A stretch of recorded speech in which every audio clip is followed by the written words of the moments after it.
Good morning. It is Thursday, August the 29th, and this is The Drill.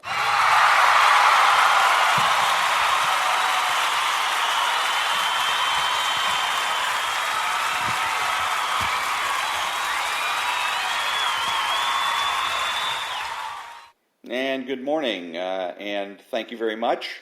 I'm Ron, your host, and I'm the only true conservative in the United States of America today because I am the only one who makes the presumption for the status quo. My podcast is about demonstrating how to beat the left each and every day, and my podcast is made possible by Spreaker.com. It can be heard on iTunes, Spotify, Google, and YouTube. My email address is storytimes@hotmail.com. I'm on Twitter @RonaldHardgrove, and on Facebook @The Drill. I started my socio-political odyssey as a conservative Republican. I was taught by the left that I was a conservative because of where I stood on the issues, which sounded reasonable, but whenever I engaged a liberal in debate, I couldn't win. It wasn't until recently that I figured out that I couldn't win because I couldn't be taken seriously. I talked conservative, but I acted left. I used lefty lingo, I dressed like a lefty, and I engaged in petty vice and associated with people who engaged in vice. People who used drugs, gambled, consorted with prostitutes, stole, and cheated. It was no wonder that the people around me didn't take me seriously. So I realized that defeating the liberals and socialists starts with getting my act together, by talking, dressing, and acting conservative, by being aware of and resisting left-wing counterculture.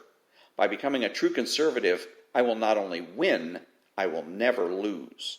And the purpose of my broad podcast is to demonstrate how to defeat the left each and every day. So today I'm going to expand on business dynamics, foreign policy with regards to the state of Israel, and read from chapter 3 of the book, A False Kind of Christianity, all when I come back.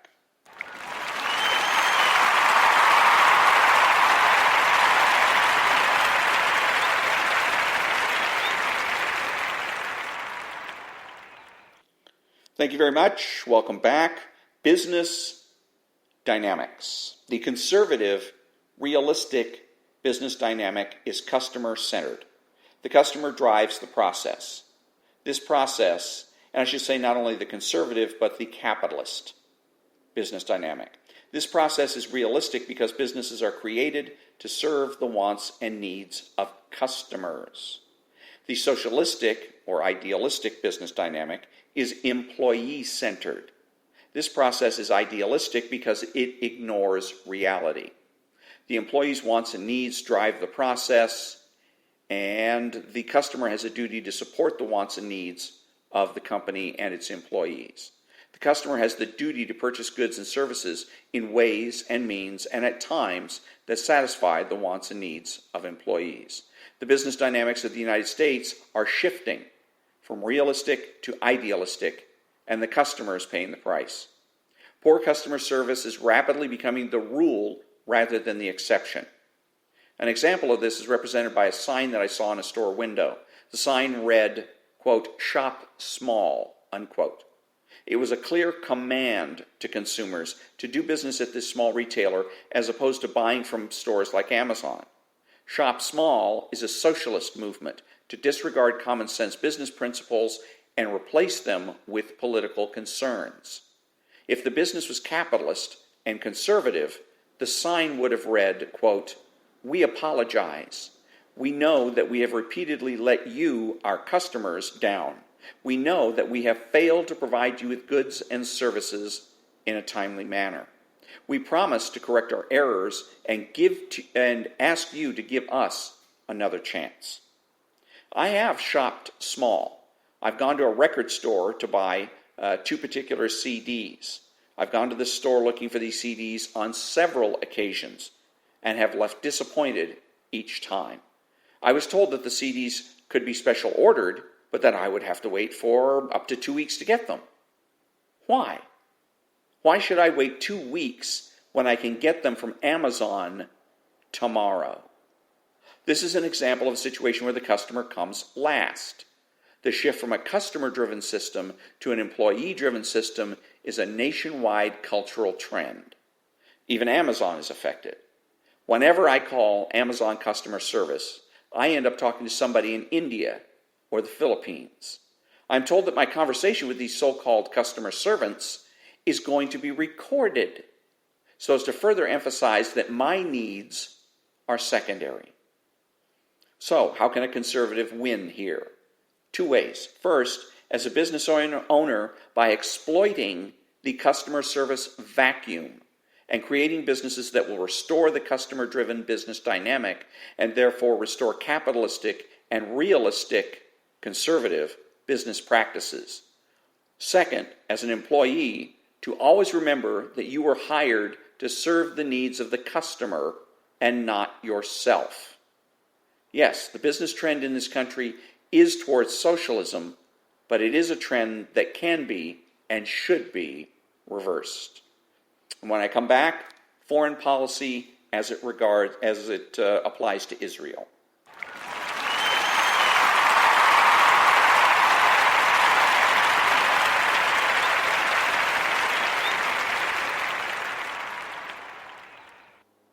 Thank you very much. Welcome back. Foreign policy, Israel. The United States of America has erred in its policies toward the state of Israel. The United States has been seeking, quote, peace in the Middle East, unquote. To that end, the United States has been looking to create a, quote, two-state solution, unquote, where both Israel and Palestine are recognized and validated. The policy of the United States with regards to Israel should be Israeli security. The United States should refuse to pursue a treaty between the Israelis and the Palestinians until all attacks on Israel have stopped. Furthermore, the United States should not become directly involved in any treaty negotiations in the first place, but negotiate through Great Britain instead. Palestine is a British creation, and therefore the Middle East problems are British creations as well.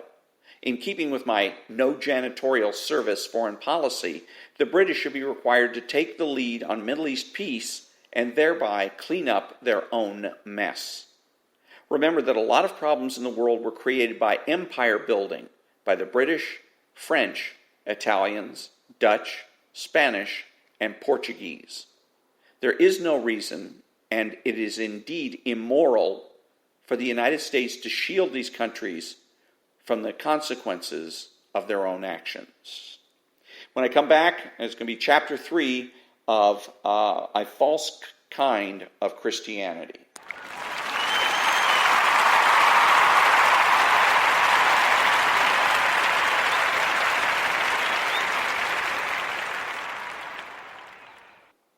Thank you very much. Welcome back. A False Kind of Christianity. And this is from apart from chapter 3. I've sort of in the middle of chapter 3. The PC movement, by and large, is very cautious when it comes to the concept of absolute truth. And let me stop here for a second and again explain false kind of Christianity is about the idea that Christianity has been divided and that there is Christian evangelicals, and which would be conservative people by and large, and then there is another section that is progressive Christians and liberal Protestantism, and that the liberals are doing what they can to take over Christianity and take over Christian theology and shape it in ways that are more compatible with socialism. Back to the book. The PC movement, by and large, is very cautious when it comes to the concept of absolute truth. This concept is outright denied, radically compromised, or, at the very least, strongly watered down. As is the case with all relativists or those with relativist tendencies, PC, progressive Christian proponents are never able to fulfill this conviction with any modicum of consistency. But they do try to live out this doctrine, and it is one that they heavily emphasize and seek to advance. This leads to the embracing of subjectivism. Again, many may seek to distance themselves from this charge, but subjectivism pervades this movement at every juncture. Hardline objective truth is simply taboo in this movement for the most part. Again, there is little consistency here, as it is impossible to assert anything, even the doctrine of subjectivism, without presupposing objectivity. But try hard they do. This leads the movement, for the most part, to deny or sharply compromise the historical grammatical approach to hermeneutics, the science of biblical interpretation. We'll discuss this much further on the section on hermeneutics. Symbolic or other subjective approaches to biblical interpretation are much preferred. This does not mean the movement is against in-depth exegesis, interpreting a text. They certainly are for in-depth exegesis, and often are very critical of a great deal of the Christian evangelical world for not working harder to go deeper into the text, and a massive amount of this criticism is fully warranted. But even when the original languages and background material are consulted, they are often used in ways that are clearly at odds with the historical grammatical methodology of biblical interpretation. And, what's more, this is often said to be a good thing. All of this leads the movement to largely oppose certitude, systematization, apologetics, polemics, unless it is against Christian evangelicals, dogmas, concrete and full definitions, the concepts of orthodoxy and heresy, the drawing of boundary lines, organized religion, and being fundamentally against other religions or worldviews. The movement is overwhelmingly in favor, on the flip side, of almost unmitigated inclusiveness, orthopraxy, which is right practice as opposed to right doctrine or orthodoxy, extreme doubt, abstractness, endless conversation, narrative, and fluctuation. The movement has no clear doctrines of revelation, scripture, or hermeneutics, other than to say that the Bible is the authoritative guide for the church on some level. As we have seen, all claims to Christianity must make this concession, but this claim is especially contradicted by those in the PC movement who say that we should not view Scripture as a constitution for the church in any sense. The historical grammatical approach has been found terribly wanting. The doctrine of inerrancy is almost assuredly false and on some level dangerous, and many choose the completely arbitrary hermeneutic adopted by what is known as the Red Letter Movement, which I will detail in a moment.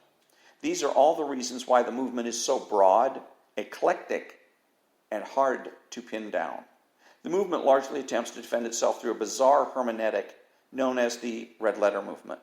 This sub-movement gets its name from the fact that most modern Bibles place the words of Christ in red. However, this sub-movement primarily only means the red words of Christ as they are found in the Gospels.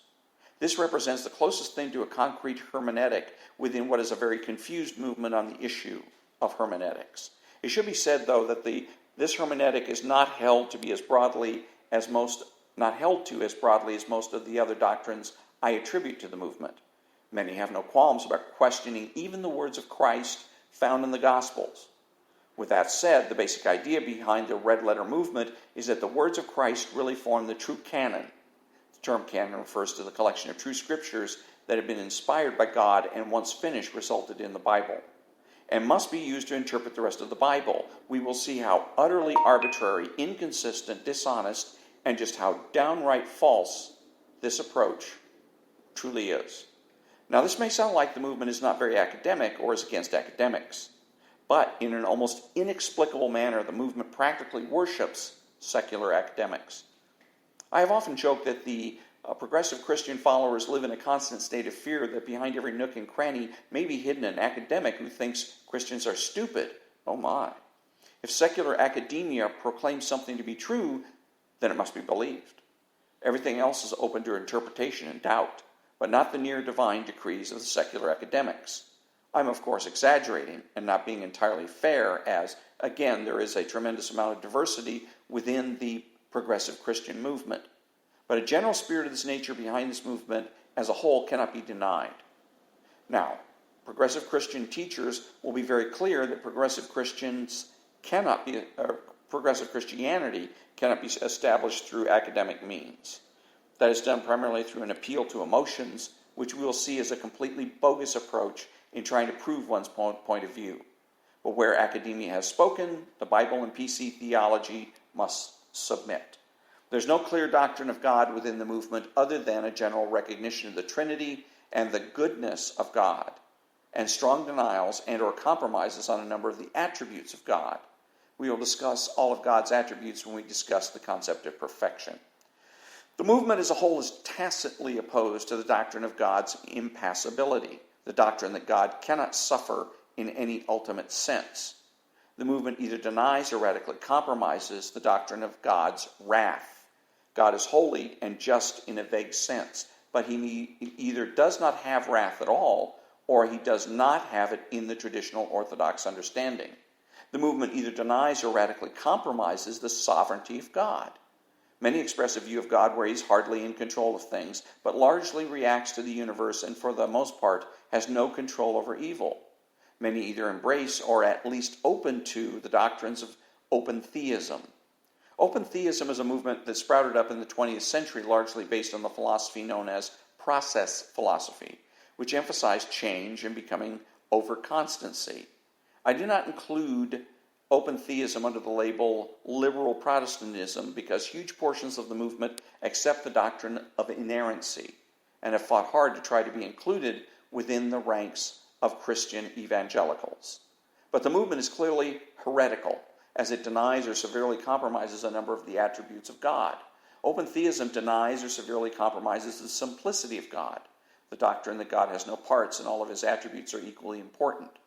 The perfection/infinitude of God, the eternality of God, the immutability of God, the pure actuality of God, the doctrine that there is not potential in God. He is fully realized eternal perfection. The omnipotence of God, the omniscience of God, the sovereignty of God, the impassibility of God, and the blessedness of God. In other words, they worship a glorified creature who does not in actuality exist at all. Many within PC are even open to panentheism, the doctrine that all is within God in some sense. The PC movement, the progressive Christian movement, is decidedly anthropocentric, human-centered rather than God-centered. I know many will say that this is a false charge and that I am erecting a straw man here, but I honestly challenge the reader to peruse their written works, blogs, and public addresses, and it will be quickly seen that in this movement God exists to serve humankind. Not the biblical service where God condescends to serve us out of love and compassion at his discretion, but rather where God is obligated to serve us and put us above himself. Anything less than this is seen as utterly and palpably cruel.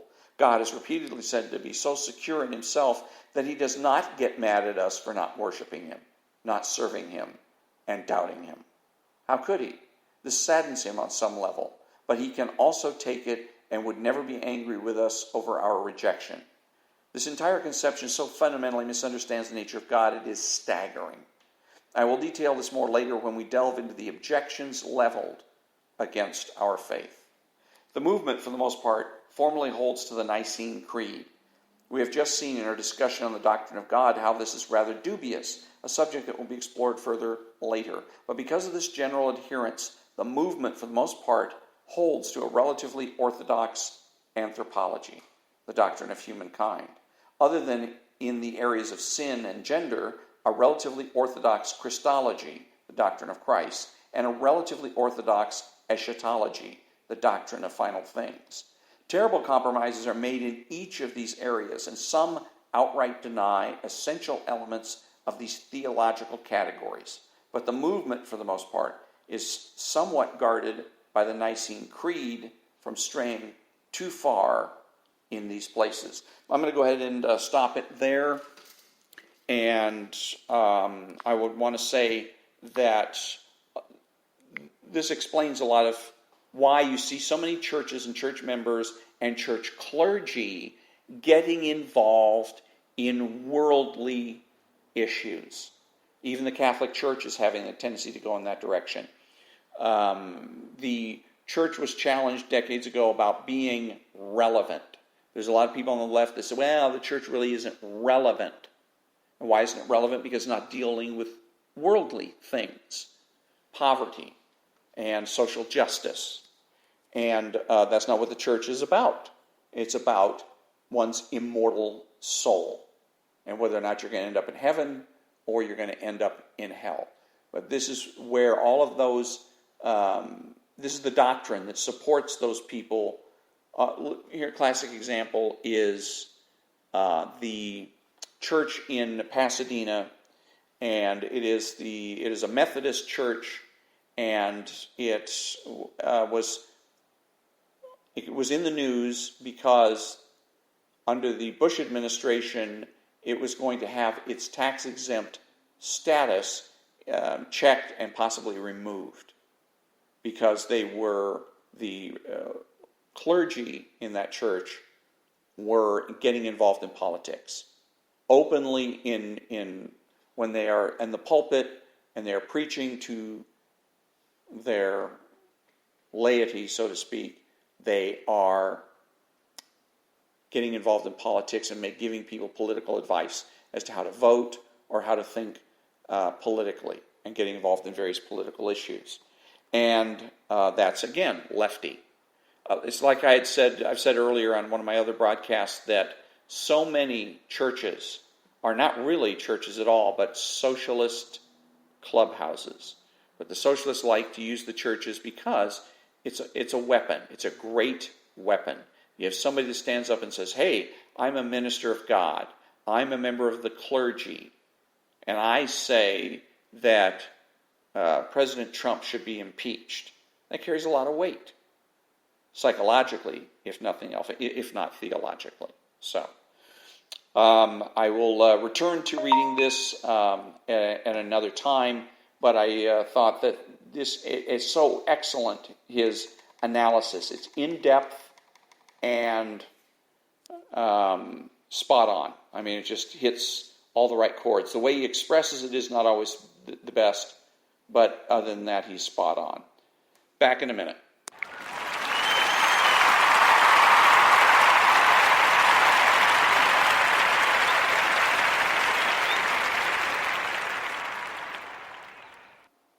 Thank you very much. Welcome back. Who are the true conservatives? They're the people that understand that conservatism is not just political, but cultural as well. They are patriotic people who use common sense. They make judgments, refuse to speculate, speak clearly and definitively, and are not afraid to say no.